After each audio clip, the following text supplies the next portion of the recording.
The Ag Minute is brought to you by your Louisiana propane dealers, fuel for our future, and by Progressive Tractor and Implement Company, your Case IH dealer, serving Louisiana and Southeast Arkansas.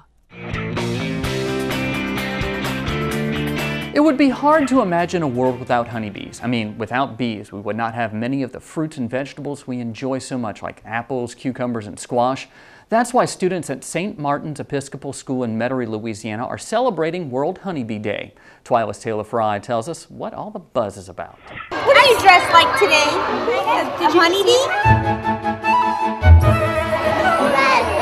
These students at St. Martin's Episcopal School are buzzing around like bees because they're celebrating their own World Honeybee Day. Come here! So we chose the 1B bees as our class theme for first grade. First grade teacher Lee Saucier says all this got started a year ago when she read a Time magazine article called A World Without Bees to her class. They immediately were inspired to research and learn more about the honeybees.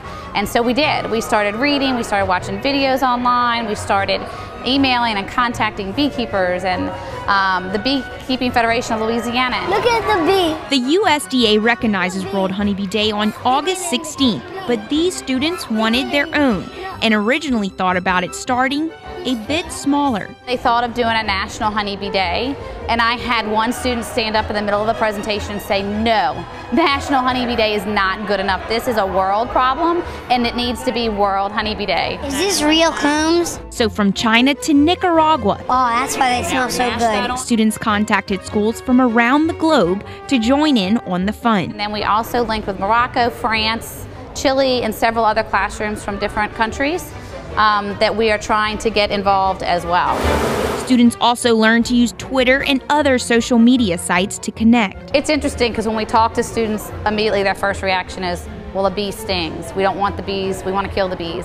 So educating them as to make children realize that the food that they're eating comes from the bees pollinating the plants. Children just don't think of that. So to get these children's wheels turning, they brought in Bee Girl founder Sarah Red-Laird. She travels the country educating these little ones about the honeybee. These kids they're our next generation of eaters and of voters and of beekeepers and of bee lovers. From tasting honey to touching combs, she allows students to be a part of something they have the power to change. I'm hoping to kind of create that connection starting really young, and so as they grow up they can make steps in their lives every day to eat more sustainably farmed foods and to plant flowers and to not swap bees and be advocates for what they can do and what their communities can do to help our honeybees.